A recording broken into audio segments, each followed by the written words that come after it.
الحمد لله نحمده ونستعينه ونستغفره ونعوذ بالله من شرور أنفسنا ومن سيئات أعمالنا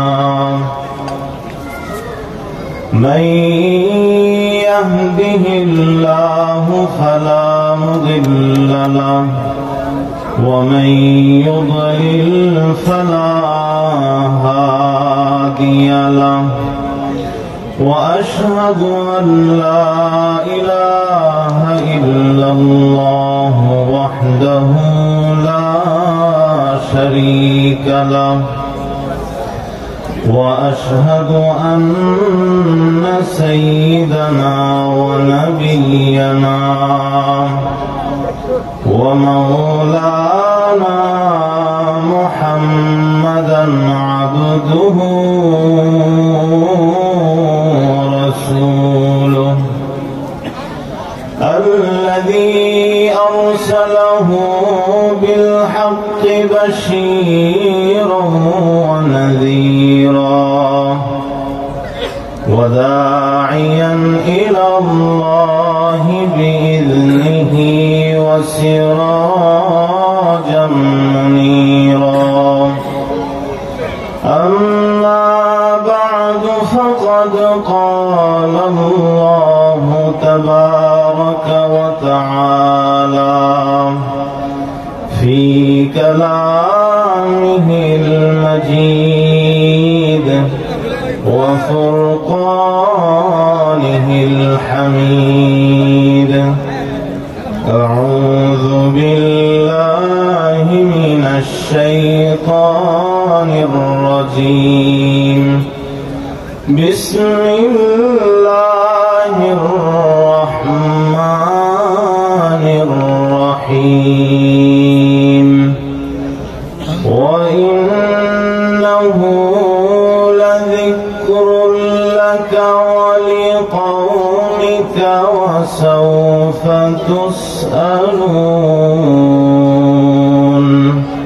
صدق الله مولانا العظيم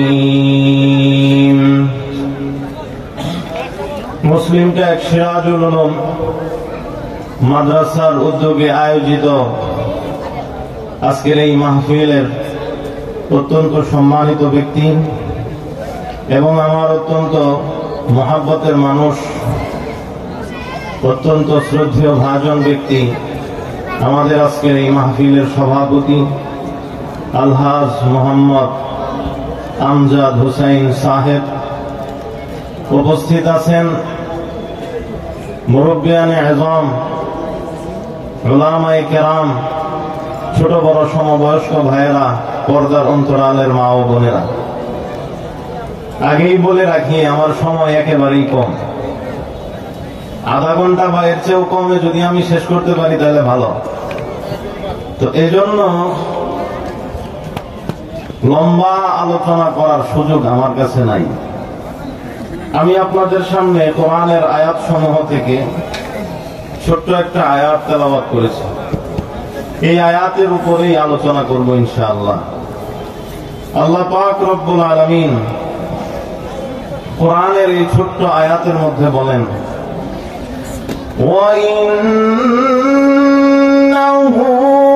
লাকা ওয়ালিকাওমিকা ওয়াসাওফা তুসআলুন।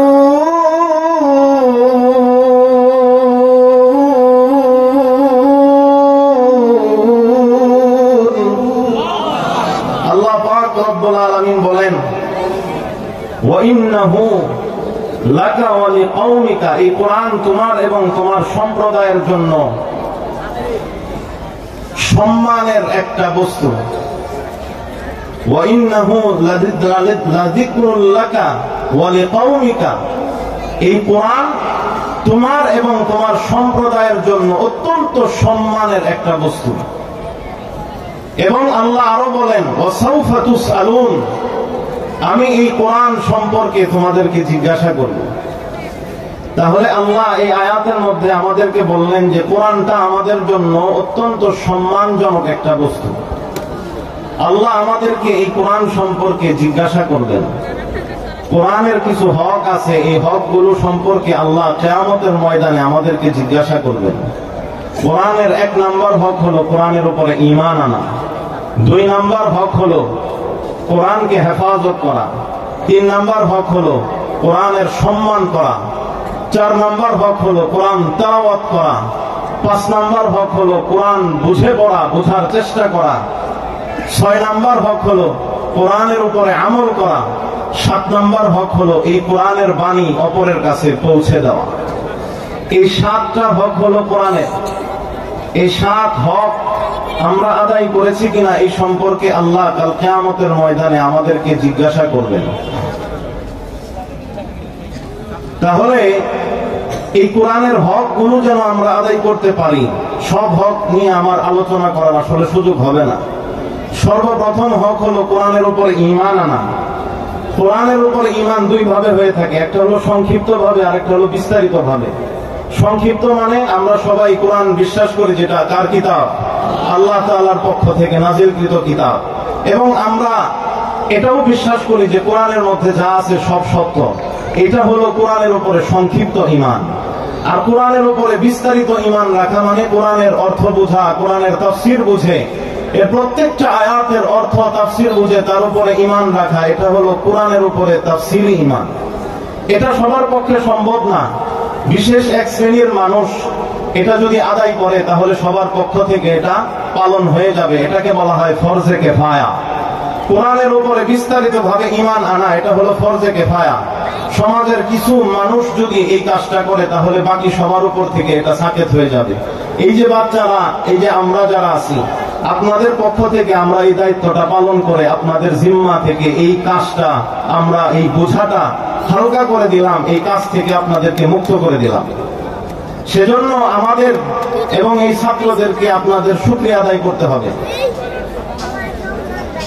আল্লাহ রাব্বুল আলামিন কোরআনের উপরে ঈমান আনা সম্পর্কে বলেন, ফাআমিনু বিল্লাহি ওয়া রাসূলিহি ওয়ান নূরিল্লাযী আনজালনা। আল্লাহ পাক রব্বুল আলামিন বলেন, তোমরা আল্লাহ, রাসূল এবং যে নূর কিতাব কোরআন আমি আল্লাহ নাযিল করেছি তার উপরে তোমরা ঈমান আনো। তাহলে এই আয়াতের মাধ্যমে আমরা বুঝলাম কোরআনের উপরে আমাদের ঈমান আনতে হবে।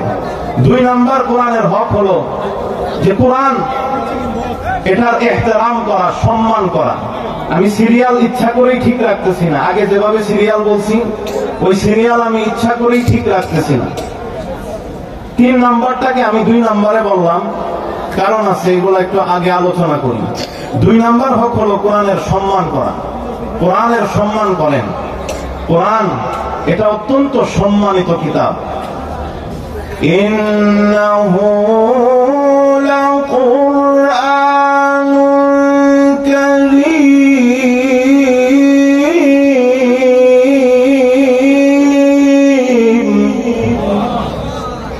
ফি কিতাবিন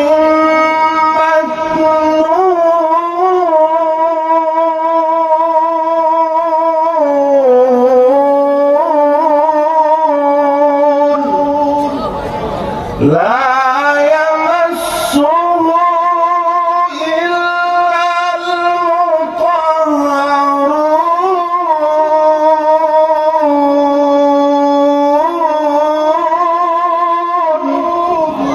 আল্লাহ পাক রব্বুল আলামিন বলেন, এই কোরআনটা অত্যন্ত সম্মানিত কোরআন।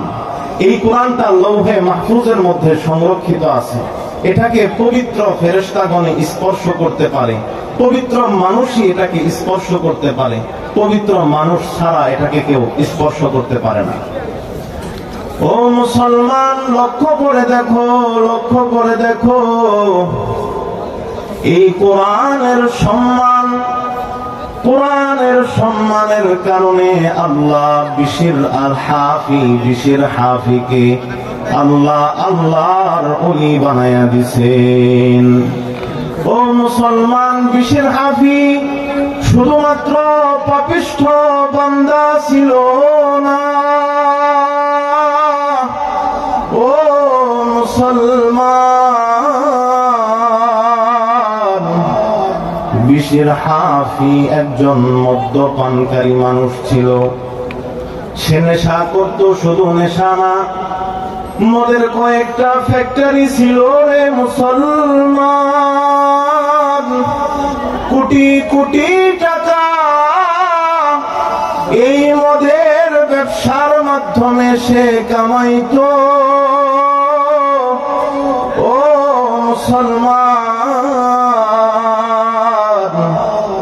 একদিন মদ পান করে নেশাগ্রস্ত অবস্থায় বিশির হাফি রাস্তা দিয়ে হেঁটে যায়। রাস্তার মধ্যে দেখে কাগজের টুকরা পড়ে আছে।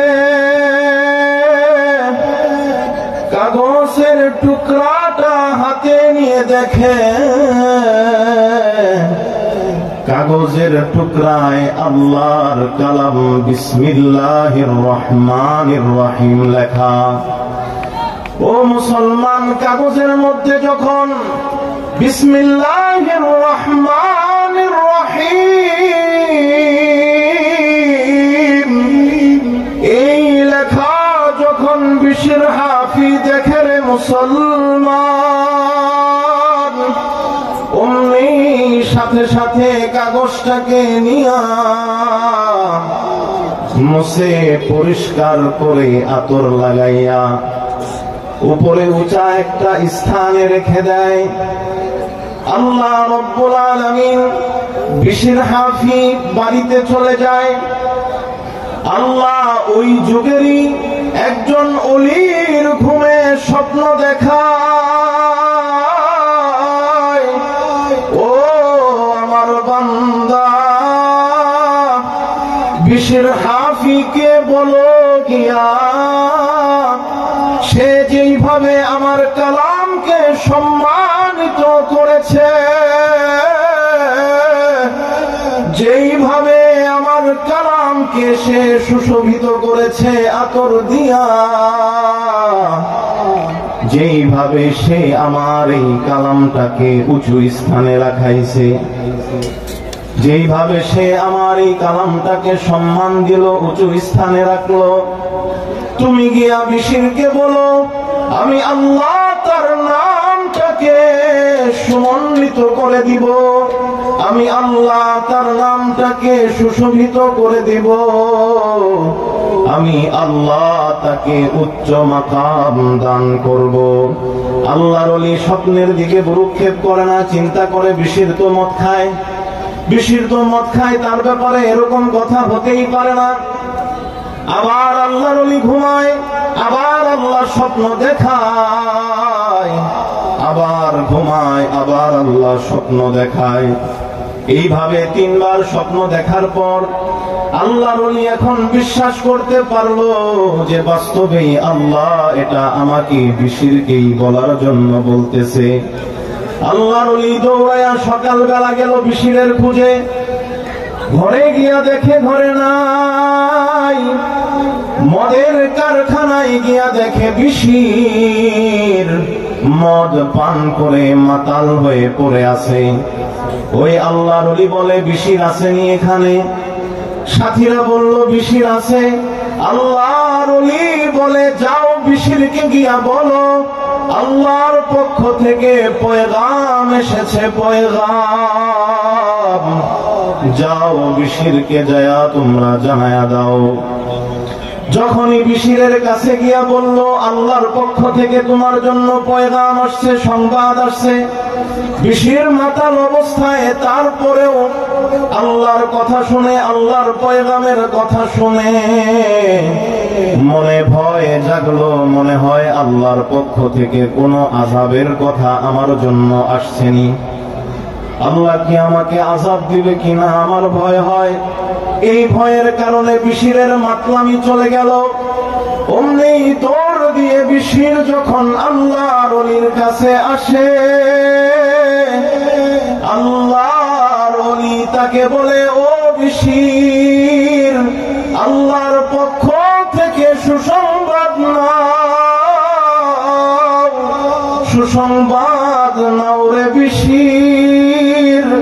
আল্লাহ বলেছেন, তুমি আল্লাহর কালামকে যেইভাবে সমন্বিত করেছো, সুশোভিত করেছো, আল্লাহ তোমার নাম সমন্বিত করবে, আল্লাহ তোমার জীবনটাকে সুশোভিত করে দিবে, আল্লাহ তোমাকে দুনিয়া আখিরাতে উচ্চ মাকাম দান করবে। বিশির বিশির এই কথা শোনার পরে সাথীদেরকে বলে, এই যে আমি গেলাম, আর জীবনে তোমাদের কাছে আসবো না, আর আমাকে পাইবা না। বিশির এবার তওবা করে, আল্লাহর কাছে ইস্তেগফার করে। ও মুসলমান, বিশির আল্লাহর কাছে কান্না করে বলে, আল্লাহ, ও আল্লাহ, মাফ করে দাও গো প্রভু, জীবনে যত ভুল করেছি গো আল্লাহ, মেহেরবানি করে মাফ করে দাও।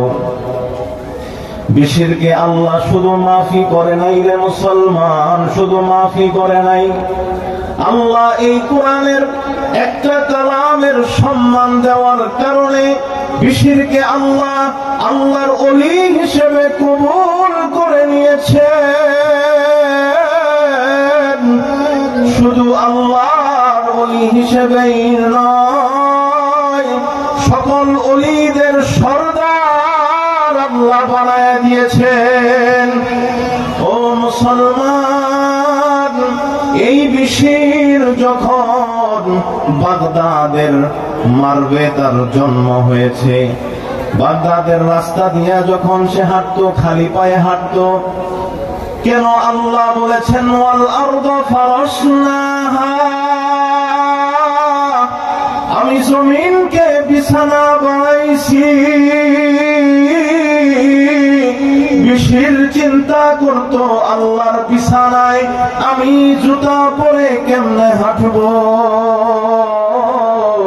এজন্য বিশির খালি পায়ে সর্বদা হাঁটতো, যার কারণে তাকে হাফি বলা হয়।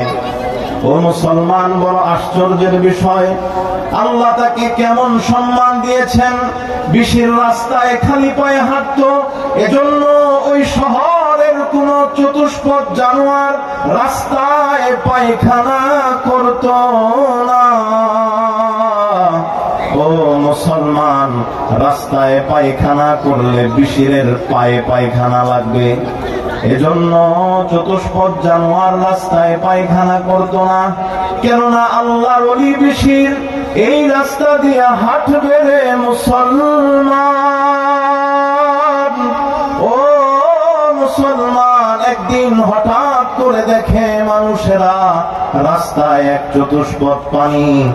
চতুষ্পদ পানি সে পায়খানা করে দিয়েছে। অমনি এলাকার মানুষ বুঝতে পারলো যে আজ মনে হয় বিশির নাই। খবর নিয়ে দেখে বিশির আল্লাহর ডাকে তার মৃত্যু হয়েছে। এজন্যই তো আজ এই চতুষ্পদ পানি, তিনি আজকে এই জানোয়ারটা রাস্তার মধ্যে পায়খানা করলো রে মুসলমান। শিক্ষা নাও রে মুসলমান, শিক্ষা নাও। কোরআনের সম্মান দিলে আল্লাহ তাকে কেমন মর্যাদা দেয়, বিশিরের এই ঘটনা থেকে তোমরা শিক্ষা অর্জন করো। 3 নাম্বার, কোরআনের হক, কোরআন তেলাওয়াত করা। কোরআন তেলাওয়াত এটা আল্লাহর কাছে অত্যন্ত প্রিয় ইবাদত। আমাদের তো সুযোগ আছে, তারপরেও আমরা কোরআন তেলাওয়াত শিখি না। আমাদের সুযোগ আছে আমাদের বাচ্চাদের কোরআন তেলাওয়াত শুদ্ধভাবে শেখানোর, কিন্তু আমরা শিখাই না। ও মুসলমান, কোরআন তেলাওয়াত কি জিনিস আপনি জানেন? আমি হাদিসের দিকে পরে আসছি, আপনাদেরকে একটা ঘটনা আগে শোনাই নেই। মুন্সি রহমত আলী নামে এক ব্যক্তি ছিল ভারতের। বড় আল্লাহর ওলি, দারুল উলুম দেওবন্দ, সেখানে তিনি কর্মচারী ছিল। তো কর্মচারী নানুতা এলাকা থেকে তিনি যাচ্ছেন দেওবন্দে। পথে এক গ্রামে দেখেন কিছু মানুষ একত্রিত হয়ে আছে। মুন্সি রহমত আলী ওই গ্রামের মানুষদের সামনে গিয়া দাঁড়ায়া দেখে একটা জানাজা, একটা লাশ দেখা যায়, মানুষ জানাজা পড়বে। মুন্সি রহমত আলীকে দেখার পর মানুষেরা বলল, তোমার মুখে যেহেতু দাঁড়িয়ে আছে, তোমাকে দেখতে হুজুরই লাগে, তোমাকে দেখতে আল্লাহর ওলি মনে হয়, এজন্য তুমি তার জানাজা পড়াও।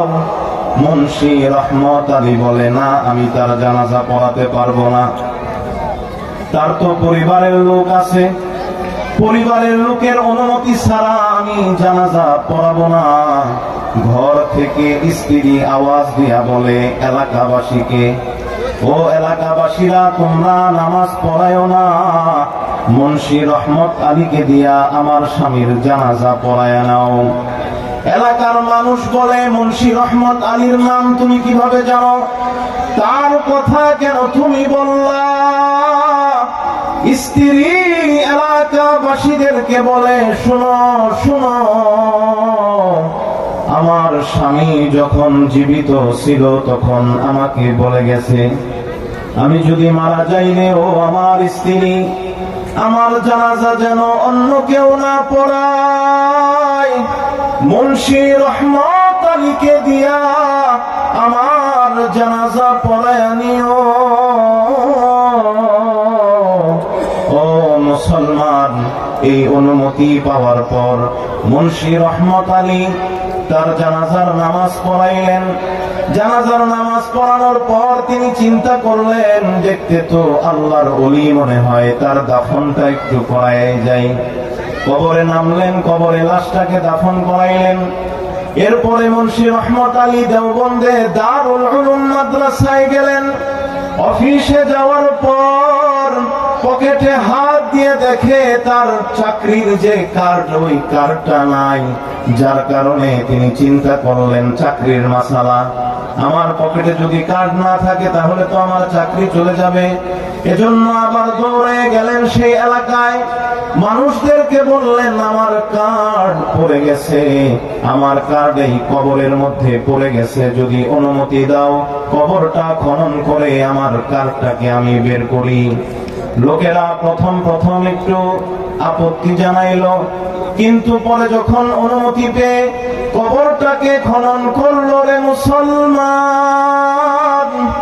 মুন্সি রহমত আলী কবর খনন করার পর কবরের মধ্যে তাকায়া দেখে কবরটা গোলাপ ফুলে ভরপুর। ও মুসলমান, কবরটা ভরপুর হয়ে গেছে গোলাপ ফুল দ্বারা। মুন্সি রহমত আলী তিনি তার চাকরির কথা ভুলে গেলেন, দৌড়ে চলে গেলেন ওই স্ত্রীর কাছে। ওই কবর বাসিন্দার স্ত্রীর কাছে গিয়ে বলে, আম্মা জান, আপনার স্বামী এমন কি আমল করতো আমাকে বলেন, যার কারণে আজকে তার এমন অবস্থা? ওই স্ত্রী বলে, আমার স্বামী তো লেখাপড়া জানতো না, কোরআন পড়তে পারতো না, এমনকি কয়েকটা সূরা মুখস্থ ছিল, শুধু ওইগুলাই পড়তো। আল্লাহর ওলি মুন্সি রহমত আলী বলেন, কোরআনও পড়তে পারতো না? হ্যাঁ, কোরআনও পড়তে পারতো না, তাহলে এমন কি আমল যার কারণে মুন্সি রহমত আলীর কবরে আল্লাহ এইরকম নিয়ামত দিলেন? স্ত্রী বলে, শোনো মুন্সি রহমত আলী, আমি আমার স্বামীর সাথে ৪৫টা বছর ঘর করেছি, ৪৫টা বছরই আমি আমার স্বামীকে দেখেছি। ফজরের নামাজ পড়ার পরে আমার স্বামী কোরআন পড়তে পারতো না ঠিকই, কিন্তু কোরআনটাকে খুলে কোরআনের আয়াতের উপরে আঙ্গুল দিয়ে হাত বুলিয়ে বুলিয়ে বলতো, আল্লাহ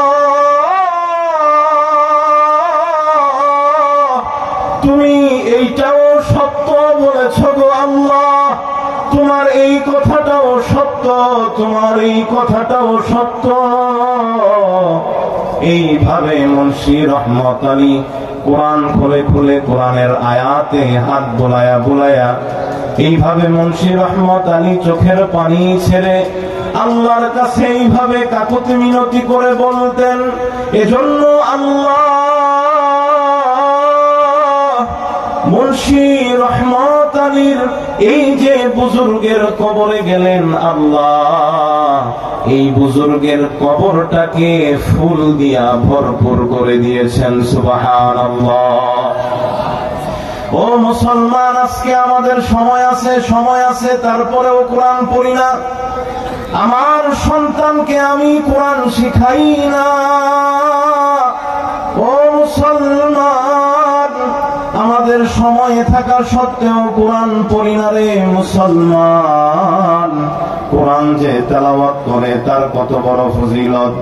আল্লাহর এক বান্দা, এক আবেদ বুজুর্গ বান্দা রাত্রেবেলা সূরা মুলক পড়ে, তারপরে সূরা আয়াতুল কুরসি পড়ে, চাল কুল পড়ে, তাসবিহে ফাতিমি পড়ে ঘুমের ঘরে চলে গেল। স্বপ্নের মধ্যে একজন সম্মানিত আল্লাহর ওলি এসে ওই লোকটাকে বলে, আজকে এই রকম পবিত্র রজনীতে তুমি কেমনে ঘুমাও, জাগ্রত হও। আজকের এই রজনীতেও কি তুমি ঘুমাও? জানোনি আজকের এই রজনীটা কত বরকতময়? ওই লোকটা বলে, এই কথা শোনার পর আমার ঘুমটা ভেঙে গেল, আমি জাগ্রত হয়ে গেলাম। আমি দেখলাম শাহসাব চলে গেল, সম্মানিত ব্যক্তিটা চলে গেল। আমি জাগ্রত হওয়ার পরে দেখি এই ঘর আমার না, আমি একটা নতুন ঘরের মধ্যে আছি। আমি বাহিরে গেলাম, দেখি উঠানটাও আমার না। আমি মহল্লার দিকে তাকাইলাম, দেখি মহল্লাও আমার না। রাস্তা দিয়া হেঁটে আমি সামনের দিকে অগ্রসর হলাম, দেখি একটা সুন্দর বাগান, ফল ফুলে ভর্তি। মাঝখানে কিছু হুর, তারা পাখা নিয়া দাঁড়িয়ে আছেন। কার যেন অপেক্ষা করে রে মুসলমান, কে যেন আসবে। বাগানের পিছনে গেলাম, দেখি একটা বিশাল প্রাসাদ। বাগানের পিছনে গিয়া দেখি সাদা মরমর পাথরের একটা বিশাল প্রাসাদ। ও মুসলমান, ওই লোকটা আবেদ বলে, আমি এই স্বপ্ন দেখতেছি, আমি চিন্তা করতেছি এটা কোথায় আসলাম আমি তো এটা কিছুই চিনি না। অমনি দেখি ওই যে লোকটা আমাকে স্বপ্নের মধ্যে এসে ডাক দিয়েছিল, ওই লোকটা দেখি আবার আসছে। আমি তাকে বললাম, কি ব্যাপার, এটা কোন জায়গা? আমাকে ডাক দিয়ে আপনি তো চলে গেলেন, আমি তো এই জায়গাটা চিনি না। ওই লোকটা বলে, সত্যি কি তুমি এই জায়গা চিনো না? না না, আমি এই জায়গা চিনি না। তখন ওই সম্মানিত ব্যক্তি ওই আবেদকে বলল, এই যে বাগানটা তুমি দেখতেছো, এই বাগানটা হলো একজন ব্যক্তির কবর। আর বাগানের পিছনে যে প্রাসাদ দেখতেছো, এই প্রাসাদ হলো তারই। এই বাগানটা তার কবরের জীবন পার হওয়ার পর যখন আল্লাহ তাকে জান্নাত দিবে, আল্লাহ জান্নাতে তাকে এই প্রাসাদ দিবেন। ও মুসলমান, ওই লোকটা জিজ্ঞাসা করে, মনে মনে চিন্তা করে, মনে হয় অনেক বড় আল্লাহর ওলি হবে, যার কারণেই তো তার এই মাকাম। আল্লাহর ওলি না হইলে তো এই মাকাম হবে না। এজন্য মনে মনে সে এই চিন্তা কল্পনাই করতেছে। এমন সময় ওই সম্মানিত ব্যক্তি ওই আবেদকে লক্ষ্য করে বলেন, তুমি মনে হয় মনে মনে ভাবতেছো যে এটা কোনো আল্লাহর ওলির কবর। না না না, এটা কোনো আল্লাহর ওলির কবর না, এটা কোনো আল্লাহর ওলির কবর না, কোনো আল্লাহর ওলির কবর না। এটা একটা সাধারণ মানুষের কবর।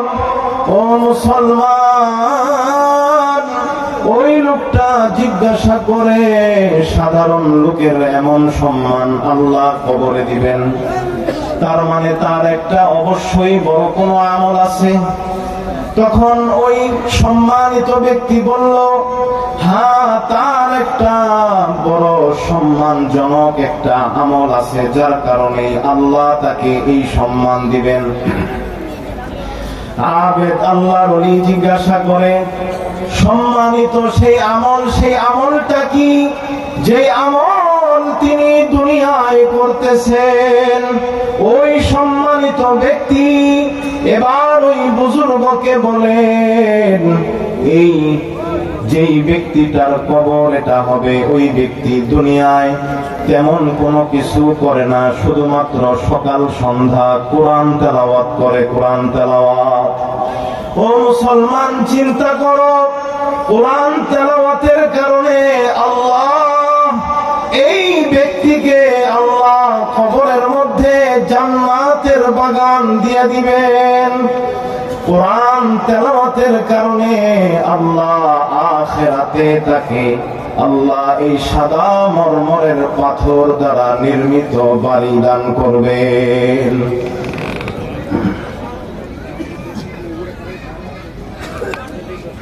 ওই লোকটা এই স্বপ্ন দেখার পর এরপর থেকে আর কোনদিন সকাল সন্ধ্যা কোরআন তেলাওয়াতকে বাদ দেন নাই। আমরা এই ঘটনা শোনার পরে এই পণ করতে পারি কিনা?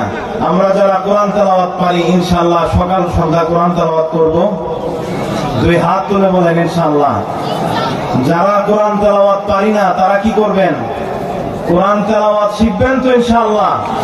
ইনশাআল্লাহ যারা আমাদের সন্তান আছে, সন্তানদেরকে কোরআন শিখাবেন তো ইনশাআল্লাহ। নিয়ত করেন ইনশাআল্লাহ পারবেন। কোরআন অবশ্যই নিজেদের প্রত্যেক যত সন্তান আছে, ছেলে হোক মেয়ে হোক, সব সন্তানকেই কোরআন তেলাওয়াত শিক্ষা দিবেন। স্কুলে পড়ান, যেখানেই পড়ান, কোরআন তেলাওয়াত এবং মাসালা মাসাইল জরুরি যা আছে এটা অবশ্যই তাদেরকে শিক্ষা দিবেন। এই পণ এই মজলিসে বসে করে যান। যদি আপনি আপনার সন্তানকে কোরআন তেলাওয়াত শিখান, আল্লাহ আপনাকে কি দিবেন? আপনার সন্তান যদি কোরআন তেলাওয়াত শুদ্ধভাবে শিখে, বিশ্বনবী রাহমাতুল লিল আলামিন বলেন, হযরতে আনাস রাদিয়াল্লাহু তাআলা আনহুর সূত্রে বর্ণিত, নবীজি সাল্লাল্লাহু আলাইহি ওয়াসাল্লাম ইরশাদ করেন, মান আল্লামা ইবনাহুল কুরআন, যে ব্যক্তি তার সন্তানকে কোরআন শিক্ষা দেয়, নাজরান, নাজরা দেখে দেখে পড়তে পারে যেন, এজন্য সে তার সন্তানকে কোরআন শিক্ষা দান করে, আল্লাহ পাক রব্বুল আলামিনের প্রিয় হাবিব বিশ্বনবী রাহমাতুল লিল আলামিন বলেন, গুফিরা লাহু মা তাকদ্দামা মিন যামবিহি ওয়া মা তাআখার, আল্লাহ তার পূর্বাপর সকল গুনাহকে maaf করে দিবেন। ওয়া মান আল্লামাহু ইয়্যাহ, আর যে ব্যক্তি তার সন্তানকে এই কোরআনটাই শিক্ষা দেয়, যাহিরান, তাকে হাফেজ বানায়, আল্লাহ পাক রব্বুল আলামিন বাআসাহুল্লাহু ইয়াউমাল কিয়ামাতি আলা সূরাতিল কমারি লাইলাতাল বদরি, আল্লাহ পাক রব্বুল আলামিন তাকে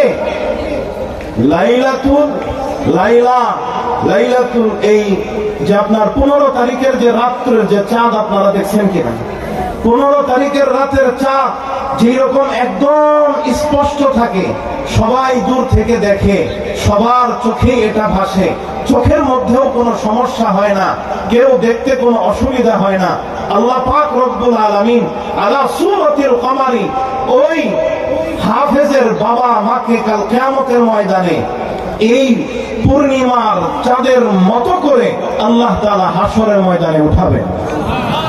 তাহলে কত মর্যাদা চিন্তা করেন। কোরআন নাজেরা শিখাইলে আল্লাহ পাক রব্বুল আলামিন আপনাদের সকল গুনাহ মাফ করবেন, আর সন্তানকে হাফেজ বানাইলে আল্লাহ আপনাদেরকে কিয়ামতের ময়দানে পূর্ণিমার চাঁদের মতো করে উঠাবেন।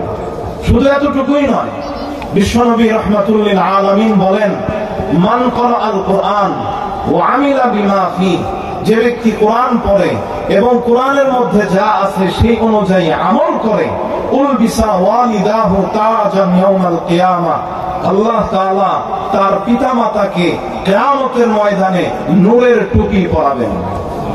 যাওউহু আহসানু মিন যাওইশ শামসি ফি বুয়ুতিদ দুনিয়া, দুনিয়ার জীবনে যে আমরা সূর্য দেখি, এই সূর্যটা যদি আমাদের দুনিয়ার ঘরের মধ্যে রেখে দেওয়া হয়, তাহলে আপনি বলেন তো কেমন আলো হবে? এই যে দুনিয়ার ঘরের মধ্যে রাখলে যে আলোটা হয়, আপনি যদি আপনার সন্তানকে কোরআন শেখান আর যদি সে এই কোরআন অনুযায়ী আমল করে, তাহলে আল্লাহ পাক রব্বুল আলামিন আপনার এবং আপনার স্ত্রীর মাথায় যে নূরের টুপিটা পরাবেন, এই টুপির আলো দুনিয়ায় আমাদের এই ছোট্ট ঘরের মধ্যে সূর্য রাখলে যে আলো হয়, এর চেয়েও হাজার লক্ষ লক্ষ কোটি কোটি গুণে বেশি হবে ওই নূরের টুপির আলো। সেজন্য আপনারা কি রাজি আছেন আপনাদের সন্তানদেরকে কোরআন শিখাইবেন? সবাই রাজি আছেন তো? আল্লাহ সবাইকে তৌফিক দান করেন। আর যে এটার আমল করবে, যে এই কোরআনটাকে শিখলো, তাহলে আপনি বুঝেন যে আল্লাহ তাকে কেমন মর্যাদা দান করবেন। আপনার মাথায় যদি আল্লাহ নূরের টুপি পরান, আপনাকেই যদি আল্লাহ এত সম্মানিত করেন, তাহলে আপনার যে সন্তানকে আপনি কোরআন শিখাইলেন, যেই সন্তানকে মাসালা মাসাইল শিখাইলেন, যেই সন্তান কোরআন পড়তে পারে, কোরআনের মাসালা মাসাইল অনুযায়ী আমল করে জীবন যাপন করলো, ওই সন্তানকে তো আল্লাহ পাক রব্বুল আলামিন বেহিসাব প্রতিদান দান করলেন। তার সম্মান কেমন? যে ব্যক্তি কোরআন পড়ে, যে ব্যক্তি কোরআন শিখে, যে ব্যক্তি কোরআনের হাফেজ হয়, কোরআন চর্চা করে, আল্লাহ তাকে কেমন সম্মান দিবেন। হযরত উসমান রাদিয়াল্লাহু তাআলা আনহু বলেন, খায়রুকুম মান তাআল্লামাল কুরআন ওয়া আল্লামা, তোমাদের মধ্যে সর্বোত্তম ব্যক্তি হলো সে যে কোরআন নিজে শিখে অপরকে শিক্ষা দেয়। হযরতে আব্দুল্লাহ ইবনে আব্বাস রাদিয়াল্লাহু তাআলা আনহুমা তিনি বলেন, নবীজি সাল্লাল্লাহু আলাইহি ওয়াসাল্লাম ইরশাদ করেন, আশরাফু উম্মতি হামালাতুল কুরআন, আমার উম্মতের মধ্যে সবচেয়ে সম্মানিত ব্যক্তি হলো যে কোরআন পড়ে, কোরআনের বাহক, যে কোরআন শিখে, যে সে হলো আমার উম্মতের মধ্যে সবচেয়ে বড় সম্মানিত ব্যক্তি। তাহলে তারা যদি আল্লাহর নবীর সার্টিফিকেটে সম্মানিত হয়ে থাকে, আমি আর আপনি তাকে ছোট করে দেখার অধিকার আছে? এই যে বাচ্চাগুলো কোরআন শরীফ শিখে, এদেরকে ছোট করে কি আমরা দেখতে পারবো?